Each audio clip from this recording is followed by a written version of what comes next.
Hi,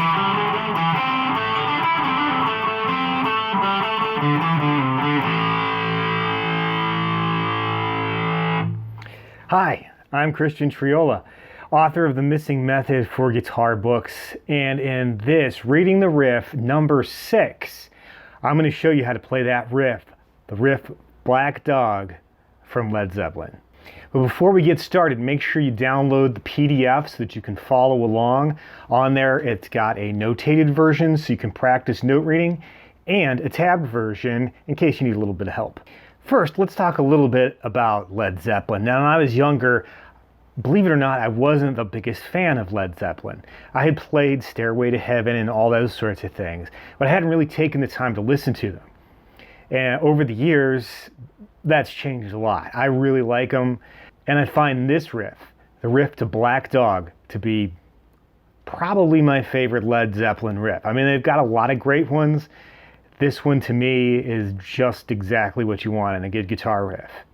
In fact, in my mind, if there was ever a perfect rock and roll song, Black Dog would definitely be at the top of the list, if not the most perfect rock and roll song. It's got so many cool elements to it that kind of define rock and roll. It's a little bit old school rock and roll, definitely taking a lot of their influence from the blues, and yet it's got that crunchy distortion and a lot of things that you expect in a good rock song.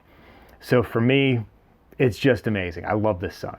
It's got strong vocals, a perfect call and response between the band and the vocalist, and that distorted guitar sound is just beautiful. It just works so perfectly in this song. Now, the song itself is the first track off of Led Zeppelin 4, probably their most iconic album, but I mean, everything they did had something in it that was just amazing. Now, the interesting thing is, the name of the song, Black Dog, I always thought had maybe something to do with the lyrics. And so in the lyrics, as the song progresses, you know, this guy kind of falls for this girl, and then she screws him over. Black dogs in traditional horror literature and in literature in general mean or usually symbolize the bringing of death, or death's about to come, some kind of foreshadowing. So I thought, well, maybe, you know, getting screwed over by someone in some ways can be like death or something like that. It turns out I was reading way too much into these lyrics. The fact of the matter is they had this great song, they didn't know what to call it, and the studio in which they were recording this song and the rest of the album was in this wooded lot, and a black dog would come to visit them quite frequently. And so they kind of adopted this dog, fed it, kind of enjoyed its company and all that sort of thing. So they kind of paid homage to this black dog that visited the recording studio, and that's it. There's no other hidden meaning there. So if you're like me, you like to read into things, maybe you could discover something as well, but otherwise, that's it. So let's get to the riff. Now, the best way to read this riff, because you could read it a lot of different ways, is to start in 5th position and play it like Jimmy Page originally plays it. It kind of makes it a lot of fun to do it that way, and it's probably the easiest approach to playing the riff. Now, you could play it in other positions on the neck, and in this video, we're just going to take a look at the 5th position version. At least it starts in 5th position. Eventually, after you play in 5th position, it comes up to 7th position for just a note or two, comes back to 5th, and kind of winds its way down to 2nd position, so that last chord can be played open and give you a nice big sound. So the riff itself uses the blues scale, or you could think of it as the minor pentatonic scale with a few extra notes added in. In fact, you know, the first few notes right here, and you can see that's part of the A minor pentatonic scale right there in the middle of the neck. All right, so you saw where I was playing that. So the first note is actually the note E, which is the 5th note of the scale. And you start that on the 7th fret with your 3rd finger. And so fingering is important here because it really helps you navigate the neck much more easily. So we start with that 3rd finger on fret number 7, string number 5. Our next note is played with the index finger, string number 4, fret number 5. And then we go up chromatically, meaning note at a time. So we go to 6 and 7. And then it steps back to where we started. So those are our first few notes in the riff. Right there in 5th position. Now the next thing that we do is actually use our index finger on the 5th fret of the 3rd string, which is the note C, and we give it just a little bend, a quarter bend. So it's not a half bend, just a little bit of a bend to pull it just a tiny bit out of tune. So it sounds kind of cool. So we have, and then from there, we use the 3rd finger on the 7th fret of the 4th string, which is the note A. So all together, so far. All right, now this is where we have to shift up. Right now our 3rd finger is on the 7th fret, but now we have to bring our index finger to the 7th fret of the 3rd string. And we play 7, go up to 9, and then we shift back for a triplet where we play 5, 7, 5 as a hammer-on and then a pull-off. So here it is so far.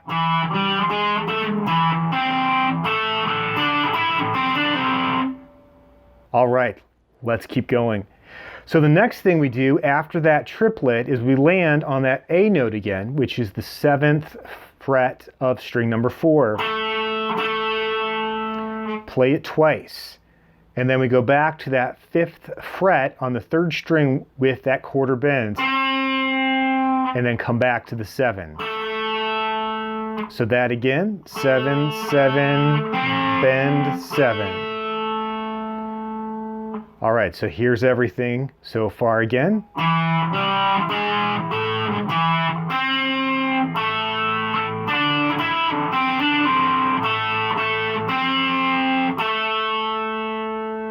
And that takes us to the next part, which leads us to the end of the riff. So after we land on that 7 that we just played, we go to the 5th fret of the 4th string, come up to the 7th fret, and then we play that 7th fret again, dropping our index finger to the 5th fret of this 5th string.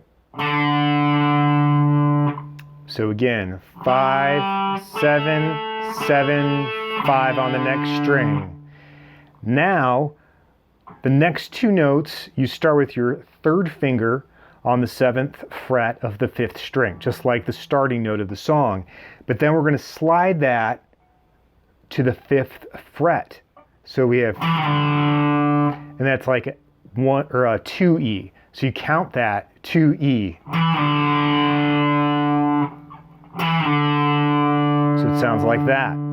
So this part of the riff again, 5, 7, 7, 5, slide down. Then you go to the 3rd fret of that string, back to the 5th fret, and then for the big ending, you go to an A5 power chord with just 2 notes.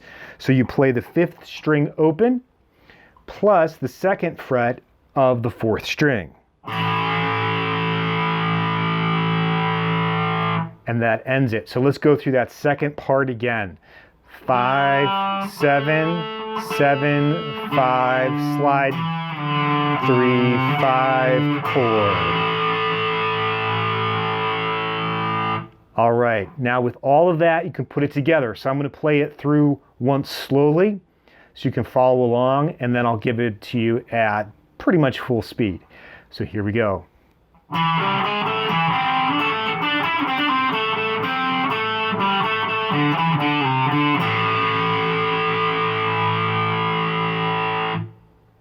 All right, and here's the regular version.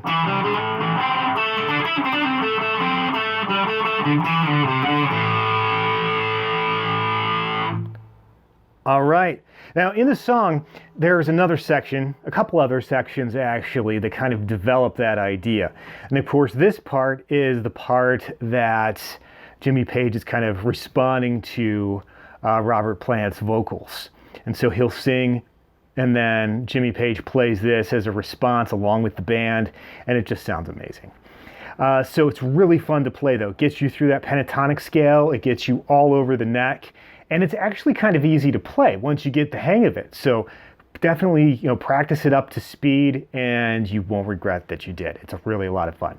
All right, I hope you enjoyed that video. We have other Reading the Riff videos that you might want to check out. I'll show you how to read it. You'll get a free PDF that goes with it, so you can always print that up and follow along. And then I'll show you note for note how to play through those riffs. And sometimes I'll do it in different areas of the neck, so you can learn that riff in different ways, which is a lot of fun to do as well. All right, so if you did like the video, please like and subscribe. I always appreciate it when people do that. And also check out our website, themissingmethod.com. There you can find all sorts of books on guitar, a lot of types of practice books and things like that. One example is The Missing Method for Guitar note reading series, book 2, which I have here sitting next to me, which shows you how to read all the notes in this middle section of the neck. So if you're looking at this video, not sure how to do it, this is a great resource to check that out. So go to the website, and while you're there, if you sign up for our mailing list, you'll be able to get a free ebook, which is all about basic technique. So that'll help you out as well. So that's it for this lesson. So keep practicing and enjoy your tunes.